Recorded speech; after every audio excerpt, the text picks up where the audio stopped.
Welcome back to Rated Radio with your hosts Lexi Ray and S-Dub.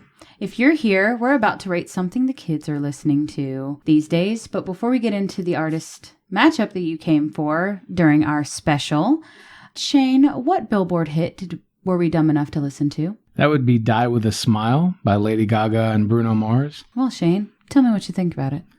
5 stars and then some. Easily one of the better songs we've covered in the realm of recent Billboard hits.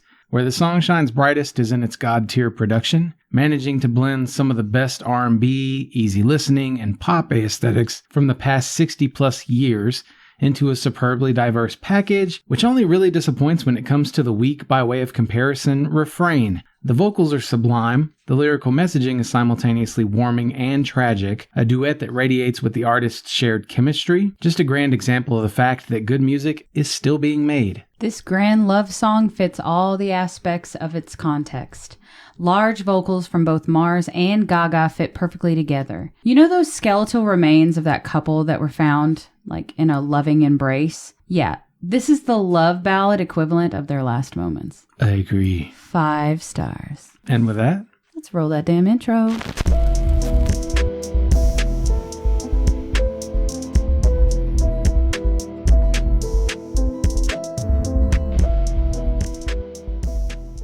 welcome to Rayburn's Big Gay Special. And the only thing I wanted to add Very gay special. Very gay special. I'm not Big Gay Al over here. You keep switching it up on me. I don't know what's what. You're turning it into a Big Gay Al thing. Okay. Hi, guys. I'm super. You are super, Shane. We're all super. This is the Very Gay Special. Only thing I wanted to add before we got going here was that none of these artists were in our jam jar because you pulled 6 artists that we've not covered before. Yes. That having been said, since then, I actually have trouble believing that David Bowie wasn't there, but I don't believe he was. But since then, my oldest sister has mentioned Chappell Roan as one of her top new artists. So you're welcome. Be sure to send us your top 10 artists, either of us, the show, whatever you can find online. Anyway, let's get into it. Okay, so to preface this special, the reason why I wanted to do this, which I really wish we would have done it during Pride Month, but the reason why I wanted to do this is because I wanted to highlight either sort of gay icons, gay adjacent, a part of the community. I just wanted... When I got to thinking about specials, I ran through the list of, we can cover this artist and all these albums, or we can do this. But I just had a thought one day, and it was mainly because I'm wearing my Pink Pony Club shirt. I obviously have been listening to a lot of Chappell Roan, and I thought, how can I get Shane to listen to X amount of albums from all these artists that I've been wanting to cover, but maybe didn't want to cover 3 albums by each artist. So this is the reason why I formulated the special this way.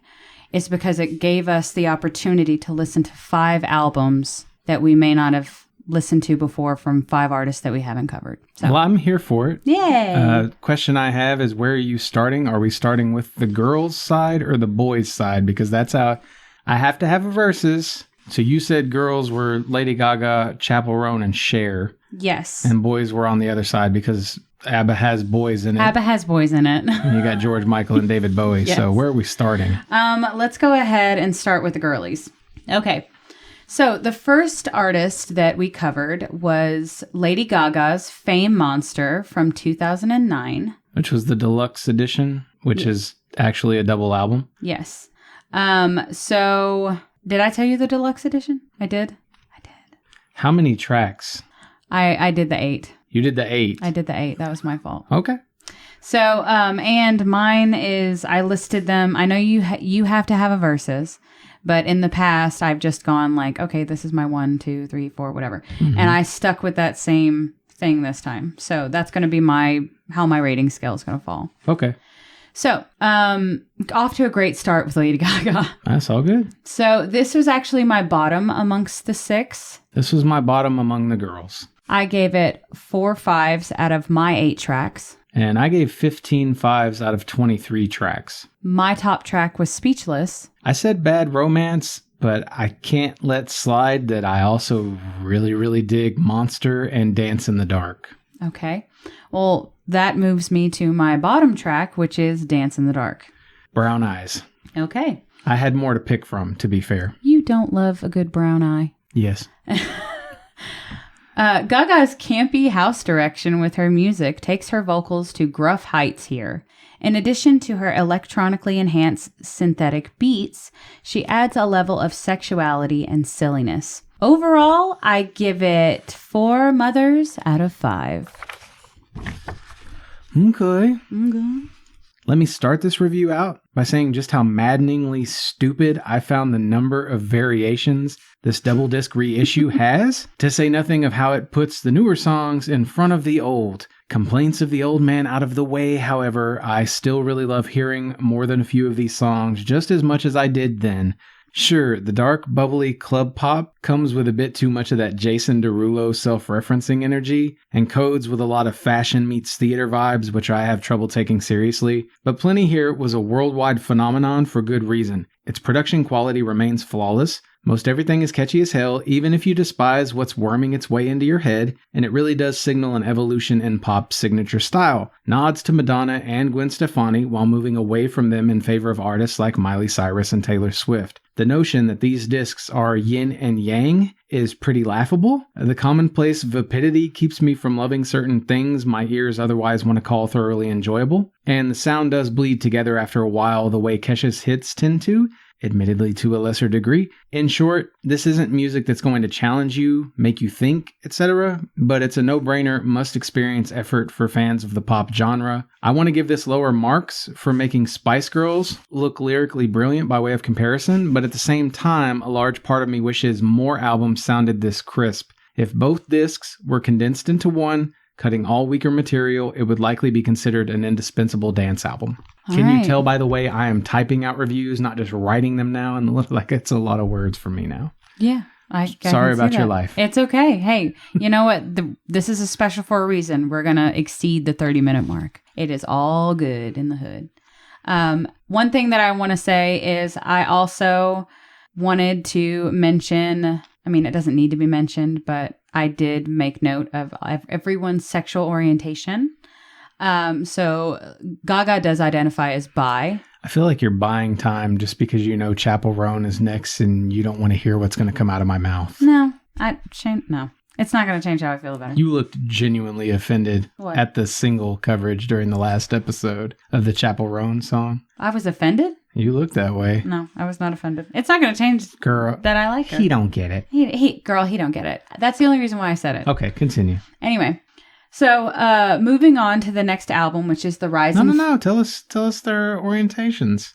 Lady Gaga is bi. I'm going to take it album by album. Oh, okay. Lady Gaga is bi. That's her how she chooses to identify. Moving on to the next album, which is The Rise and Fall of the Midwest Princess by Chappell Roan, which Chappell Roan did identify as bi. She's now identified as lesbian.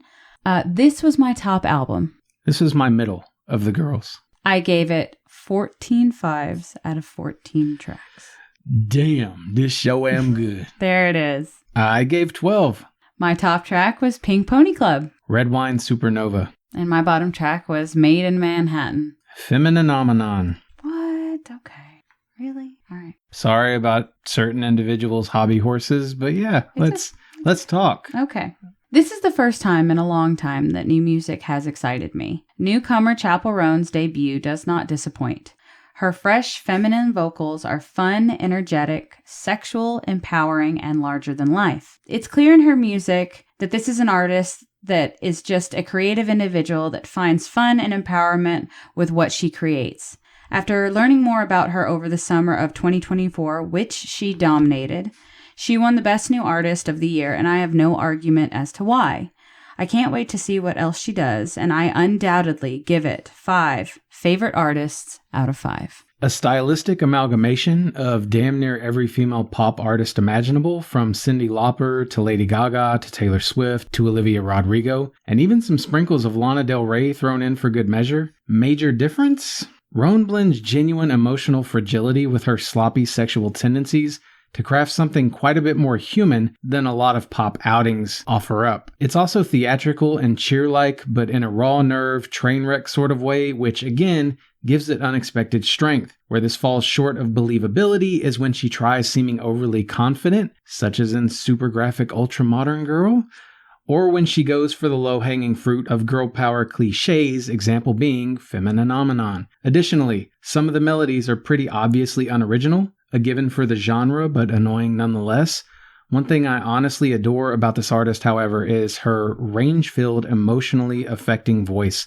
And her producer/co-writer Dan Nigro pulled no punches here, finally winning himself a Songwriter of the Year award in 2024. We're talking about the person who wrote the majority of, or at least produced and co-wrote the majority of, like, Olivia Rodrigo's hits, etc. The styles fly all over the pop map while almost never failing to gel. I think the disc both starts and ends on shaky ground, but that feels like unironic par for Chappell's course. Not quite perfect, yet still stunningly listenable. She's a giant, standing on the shoulders of other giants, covering pretty much every inch of the popular music sky. All this is really missing are some Celine Dion-esque ballads, but I've no doubt we can expect those and much more from this artist somewhere in her potential rich future. Lastly, a good place for me to recommend checking out Lauren Babick's cover of Pink Pony Club if you're a metalhead who hasn't heard it yet. Moving on. We're going to leave that there. I got my Chappell in. We're good. Moving on to Cher's Heart of Stone from 1989. This was my next to last album. This was top for me, for the girls. I am not the least bit surprised. Shouldn't be. I gave it 5 5s out of 12 tracks. 12. Damn, this show am good. There we go. Now I'm combining it. Hey, it's a special. You do you. My top track was If I Could Turn Back Time. Love on a Rooftop. And my bottom track was Emotional Fire. It's actually Heart of Stone, the title track. For me, I still gave it a 5. I like it a lot, but... I wasn't a big fan of that one either. Cher serves unapologetic attitude and her vocals shine amongst the drum, guitar, and jazzy rock. Her vocal stylings are unmistakable as she jumps back and forth between the person you might want to grab a coffee with and a person that you know could read you to filth if you step out of line. I would wagon wheel Watusi for her any day. 4 wig reveals out of 5. I don't know what the fuck you just said for the most the part there gays at the will end, get but it. that's okay. The gays will get it. Somewhere between Heart's 80s bombast and Don Henley's easy listening balladry is where you'd find the perfect fit for this album. It's got plenty of Chicago energy, hints of Journey's floatier moments, and loads of Michael Bolton's production flair.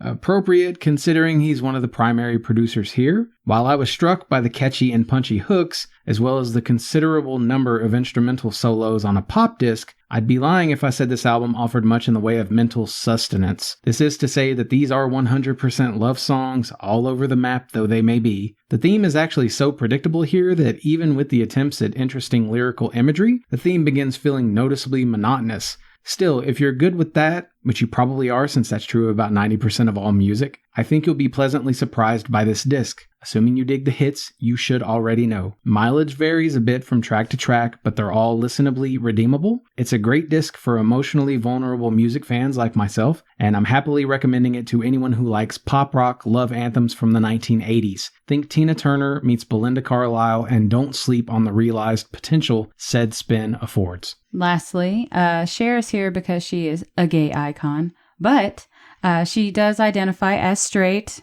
But one of the best things that I found out was that she actually was like in a relationship with a woman in the 60s because it was quote unquote something to try. So good for you. Hell yes. Gay icon. I love that. The gays love her and she's just cunty as hell. So that's what you're trying to say. Yes. Cunty? Yes. She's cunty. Is that what you say? My lingo is out of date. It's okay. I'm here to educate you. Was a no-go. Cunty is okay. Yes. Okay. Like when you're being like, like a little, like you're being a little sassy, you're being a little cunty. Are you ready to take? I'm being a little cunty over here. Oh yeah. I'm ready to take a break. We can take a break. You've had enough.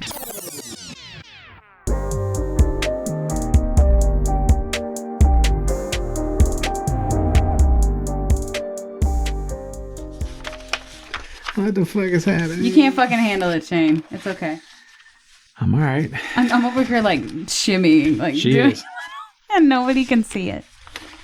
It's like a vibe. You know it when you see it. You know when you feel it. Oh God. Yeah. All right. See. What? No, let's move. Okay. Like, all right. Let's get past this and back to the gay stuff. Did you ever think you'd hear me say that? No. Let's go. Let's go. Okay.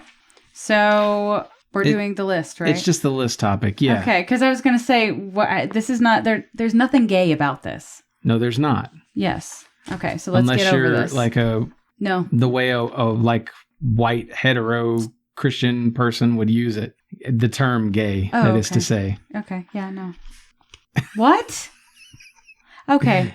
We're here to talk about songs about dogs. You love it. I'm on the like lame side of the fence for list topics. Oh. Not to knock you. I'm just saying fine. It's not exactly my brand. I knew that. I knew that. But, songs about cats is coming. Songs about guinea pigs, maybe farther down the road. We'll talk about it. But I think your list topics are going to have to be pre-approved from now on. Why? Because I said songs about dogs? You said songs about cats and guinea pigs are coming down the line. Because you have a cat and you had guinea pigs. We are not getting through this. We are just bantering. Yes. This is not banter bar. Songs about dogs. Yes, songs about dogs. For anyone that knows me, I am a huge dog lover. But before we get into mine, why don't we get into the cat lover's perspective on this list? I went with a song called McColton. Okay. That's My Dog. Okay. By Dear Silas. All right. Another throwaway list for me, by which I mean thoughtlessly compiled. I mostly just threw on anything here from my temporary playlist of unused tracks I somewhat dig, which had the word dog in the title. Problem being that I've previously used most of my favorite dog songs on past playlists. Also, not a huge dog person to begin with. Team Cat people will be sure to drop a like or comment at this point. This song's a loose fit, but I wanted to share the story because it, like the track in question, makes me feel like a giddy, goofy kid. At 39 years of age, I discovered I have a 37-year-old half-brother. I remembered my grandma Jenny talking about him when I was young, but everyone always said it was never actually confirmed to be my dad's kid, and after 30 plus years of no one coming out of the woodwork, you kind of just assume it's something you're misremembering, but nope. A little DNA test on his part, and suddenly we're a small piece of each other's lives. While I think it'd be easy to feel like we were both robbed of a shared youth, I'm choosing to be grateful instead.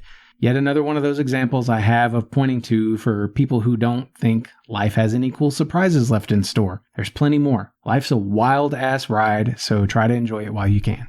Dude. That my dog. That my twin. Dude, you're so right. I completely forget that you actually have a brother out there. Yeah. Like, you used to be like this dude floating out in like a sea of sisters. And hey, you got a brother. And you've always wanted a brother. Didn't you want a brother growing up? Oh, yeah. Yeah, Logan really wanted one too. And Logan was so young, all y'all had was each other. Apparently his wife, like they were looking online trying to see if they could find me. I guess they knew the names at that point. And his wife was like, you don't have to like front load this. That's him. Look, that's your brother. He's right there. Yeah, you can see him. That's him. Do y'all look alike? That's what I'm saying. Yeah. Oh, y'all look alike? Okay. Quite a bit. Here. I was going to say, it's your dad's genes is strong. Please stand by. Because your sisters, with the exception of one, I think, look like your mom. And you and your youngest sister on your mom's side look like your dad to me. And like your kids, like when you posted pictures of your kids the other day, I was like, damn.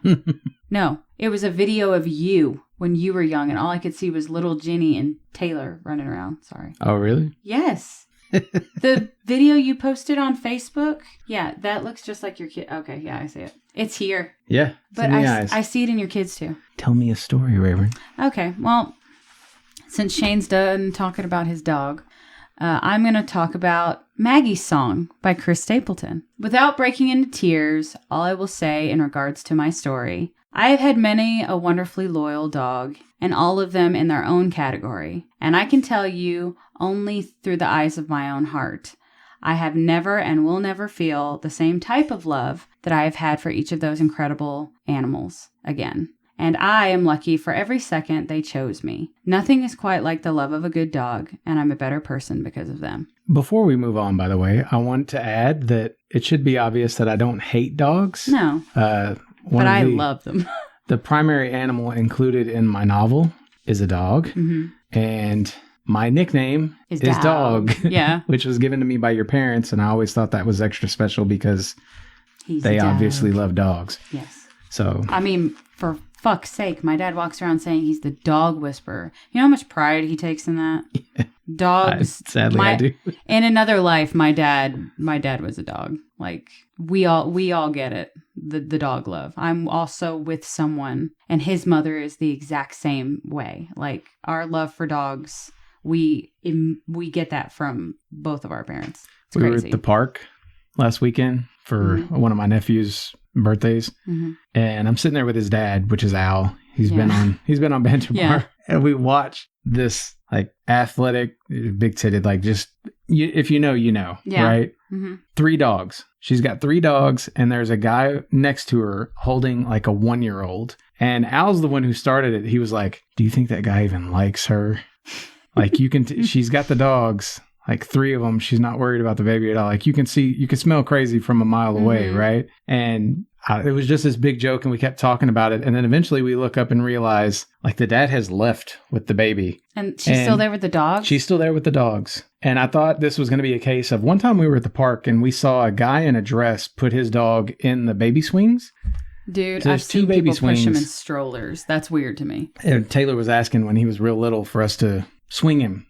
But he can only get in the baby swings, and there's a dude over there swinging his dog. It with his dog? Yeah. What did you do? We didn't. We waited. We went for a walk and came back. I mean, nothing against it. I'm sure it would have been a fine conversation, but it was just funny because we eventually were able to tell, like, the dad got pissed off and left with the kid. They weren't actually together. He was just meeting up with the mom, who very obviously did not have custody of the kid. Yeah, like trade-off. It was a trade-off. Oh, dang. So.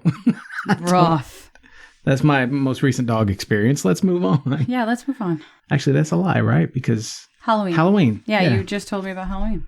And it wasn't just the dog at the door who was watching the trick-or-treaters. There was an old lady who had 2 dogs on leashes in her yard, and there was a bowl of candy. We didn't see the bowl of candy. We thought we had to walk up to the lady. And Taylor's dressed up as a cat, and he was scared. He loves dogs, but he was like... Yeah. They're going to chase me. Dad, I think if I walk up there, they're going to be mad at me because I'm a cat. Like, buddy, you're not actually a cat. That is the funniest thing. He didn't want to be a creeper? He did want to be a creeper. We got him the outfit. He wouldn't wear the mask. But he didn't want to wear just the body? Nope. He did to his trunk or treat over here at the school. And then I got him, we kept seeing blow up stuff. Yeah, so I got him the blow up chicken. It looked like he was riding a chicken. He talked like he really liked that. He runs around laughing constantly. He'll crack up out of nowhere. I'm riding a chicken. You know, like. Inflatables are always funny, man. All right, let's go talk about the boys, right? All right, yeah. Let's hear for the boys. Okay.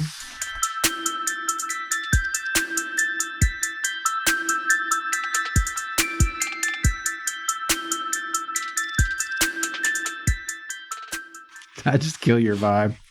No, I just thought about, you know how in radio they'll take snippets of things and I'll just let's hear for the boy and like it flowed perfectly with each other. It's always going to make me think about the South Park Christmas album. They do Carol of the Bells, but it's just Mr. Mackey. Hark hear the bells, sweet silver bells, all seem to say ding dong ding dong. Oh, I've heard it on your playlist. I take that back. I do know that song. Anyway, continuing. Okay. Well, to ease into this, we're going to start off by doing a half male group, which is ABBA. ABBA's Arrival album, to be specific, from 1976. This was my second to last album. No, it was my 4th album. This was my bottom for the boys. I gave it 7 5s out of 12 tracks. 3. 10 tracks, but 3. Okay. I see 12. We don't have to correct it. It's fine. It's fine. It's fine. It's totally fine. Top track is Dancing Queen or Fernando. I couldn't decide. I kind of get Dancing Queen, but my top track was Knowing Me, Knowing You. It was up there for me too. And my bottom track was Arrival. Same. Not good. No. Not a good title track. Bad instrumental. Yeah. Famous for their upbeat disco direction, this foursome is, well, upbeat with a level of sorrow, while still teaching us through music that it's okay to dance in the rain. I give it 4.2 Dancing Queens out of 5. By the way, if you've caught on that little snippet at the end, that's my average. Oh, okay. So that little, that's what my average is. Oh, I get you. What about, sorry, the motorcycle's going down the road and the dryer's on, it's fine. Yeah. We're having fun. Yeah, we're a fun group. So tell us about Sexuality of ABBA. I already did. Oh, I missed Where were you? My bad. I'll hear it in You're too busy listening to the motorcycle driving by. I'm still hearing Mr. Mackey. Good.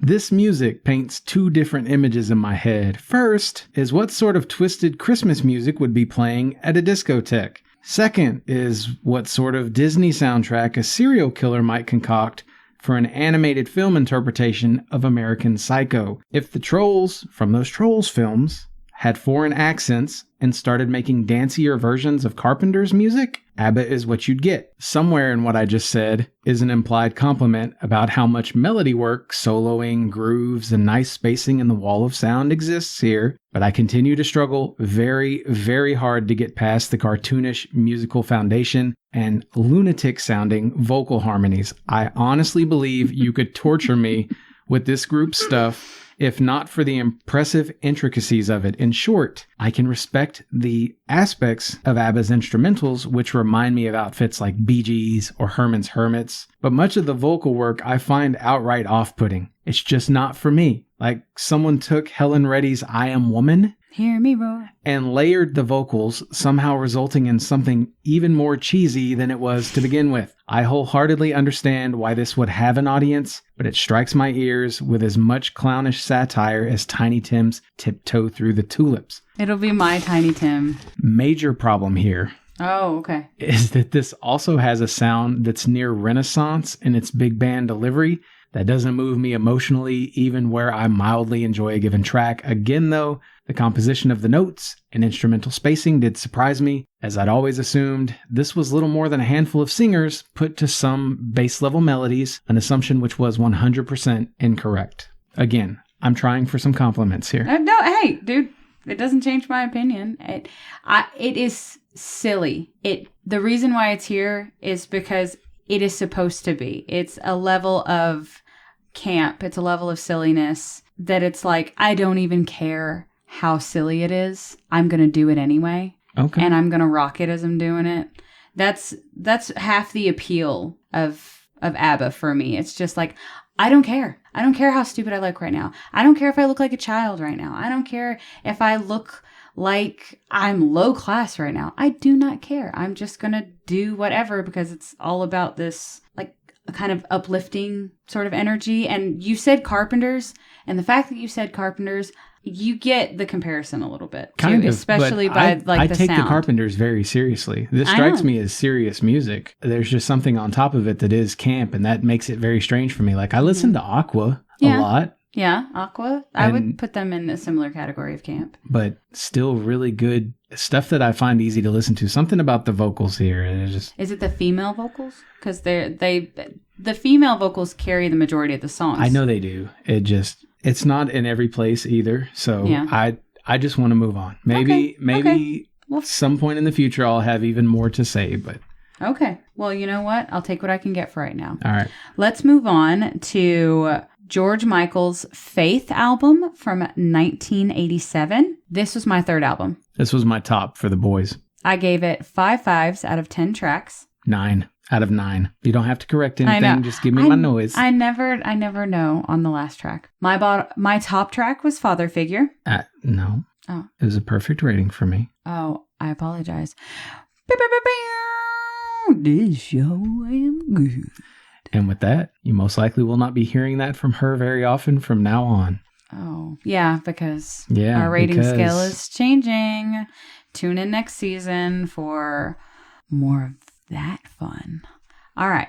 So the top track that I had from George Michael's Faith album was Father Figure. One more try. I think Father Figure would probably be number 2, though.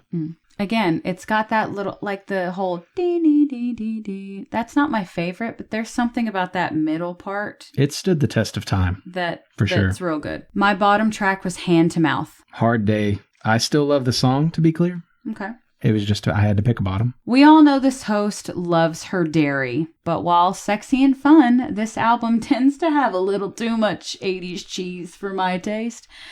The sexier and darker direction is something new for the former Wham alumni, and while I liked it more than his past one, I don't know who Judy thought he was fooling. I give it 4.3 power bottoms out of 5. The reason why I say that is this album came out in 1987. Do you want to guess what year George Michael came out? Which, hey, everybody goes in their own time. But I knew... I thought you were asking me about an album. Are you talking about homosexually? Yes. Homosexually. Yes. George Michael, he is passed, but he is gay or was gay. The reason why I ask is, where do you think this album falls in his coming out journey? I don't think he was out yet. He wasn't. Yeah. But I don't know who I'd say 92 maybe. 87. Oh, no. 88. So he came out the year after this album was released. Mm-hmm. Okay. So this was like his soft coming out in a way, which, yeah, totally clocks. The earring, style icon. Anyway, I did enjoy this album. It just didn't fall in my top. What did you think about it? Sounding like some perfected blend of Prince and New Kids on the Block, what's immediately impressive about this sensual pop outing is just how talented Michael is when it comes to sound layering and clear spacing in the wall of sound. Doesn't hurt that his melody work could easily appeal to a maximal amount of music fans as well, whether it's mild techno enthusiasts, easy listening lovers, or even certain rock snobs. If you can think of a sexy middle ground between Elton John and Freddie Mercury, this is where you land in the mansion of George Michael's addicting sound. Top that off with the fact that the man's voice is the equivalent of honey butter, and the only possible way this disc could go wrong is if it failed to swing for the fences with its hooks. Insofar as that's the case, certain tracks in the latter half do fall a bit short of the mark, enjoyable though they undeniably are, with Hard Day spending too much time experimenting in the weeds of instrumentals binding ties, and Monkey sounding perhaps too similar to Frankie Goes to Hollywood's Relax. Nonetheless, this is a party being had at almost every 80s intersection, an album written, sung, and produced by the artist in question, where he also played the majority of instruments. It has genuine musical value despite the negative connotations of its central genre. This is masterpiece territory. Love that it doesn't overstay its welcome. All right. And moving on to our last album for the special is David Bowie's Rise and Fall of Ziggy Stardust and the Spiders from Mars from 1972. This was my runner-up. Middle for the boys. I gave it 8 5s out of 11 tracks. 5. My top track was Ziggy Stardust. Moon Age Daydream. That was my backup. And my bottom track was Hang On to Yourself. Star. Oh, I liked Star. You would. Yeah, I would. I gave it 4 stars if it helps. Yeah, that does help. Bowie's unique talk singing becomes unmistakable as he takes us through his androgynous space adventure of a concept album. The piano, guitar, heavy glam rock direction causes you to take a second glance, whether it's out of shock, fear, jealousy, or sex. Let those fuckers choke. 2.6 cunties out of 5. This one's a little long. All right. Tell me all about it. Strapping in and strapping on, sorry. That's okay. A lot of this disc reminds me of what early Pink Floyd would sound like if they visited the future and decided to imitate the stranger moments you get from Talking Heads. There's also lots of Bob Dylan and Rolling Stones comparisons I could see drawing. And sadly, most of what I'm saying here isn't complimentary coming from me. Just having watched the amazing film Coda, wherein Bob Dylan's voice is discussed as being like sand and glue, making clear that didn't matter because he had something to say with said voice. And with this being my first full Bowie listen, I think his voice falls somewhere between Dylan and Tom Petty in its potentially off-putting quirk. While I recognize Bowie had plenty to say, I'm just not sure I understand what the hell this particular message is. At every turn, the better moments of the disc take a hokey left, leaving me feeling whiplash, even amongst the mostly basic instrumental bass we have to groove along with. Put plainly, I want to love it as much as I want to hate it. Although it's grown on me, I still feel too many conflicting emotions to recommend this album to anyone who isn't a classic rock meets theatrics adoring goober. Never in my life have I felt such a strong urge to be like Hubs in the Stone Age, putting happy listeners in a headlock and demanding they declare that these are pussy songs. But on the other side of that headlock, I'm also seeing myself quite often telling Hubs to go fuck himself. This is like some wacky comic novel where the plot forever meanders, and if that sounds awesome to you, you'll probably love this a good deal more than me. The production hasn't aged gracefully, but there are a handful of classics in the mix, so it's an ultimately memorable, if initially challenging, listen. I gathered that the first song was about the world ending in 5 years. Beyond that, though, the lyrics reminded me of Fall Out Boy's inscrutable babble. And Bowie's vocal style is too dramatically everywhere for my money. Still, there's nothing horrible here, and I've heard way worse. Okay. Sorry, Bowie fans. I didn't know what I was going to think of this artist, and I'm sure there's quite a bit more that I have to delve into. I love Labyrinth. I love shit like Fame. Well, if it makes you feel any better, Bowie himself is a bit of an androgynous roller coaster. Not only he's a chameleon, not only like musically, he takes some different directions while keeping his vocal styling somewhat of the same. If that makes sense. You know what I kept seeing in my head was what is it? It's like ELO, but if it wasn't Jeff at the forefront, if it was who played it? Tim Curry. Tim Curry. Which one, Tim Curry or Bill Skarsgård? No, if it was ELO's music. So yes, but for me. At the forefront is Tim Curry from Yes. the Rocky Horror Picture Show. That's what this sound was to me. And you saw an ad for this? Where can I buy tickets? No. Oh, shit. No. Okay, because I'm the target demographic. You are. Perfect. I am not. That's what we're getting at. No, I apologize. Don't apologize. Why? Taste is taste, you know? Yeah. You shouldn't apologize for your taste, Shane. Some people think avocados are their weakness. His son thinks avocados are his weakness. He's never tasted a fucking avocado. I think he actually has in some of those little... Shane, no, he has not. I know. He doesn't even know. Not genuinely. I keep trying to tell him, like, because he loves tortilla-style chips. I'm like, if you had some guacamole... Have you tried guacamole? Yeah. He might like it.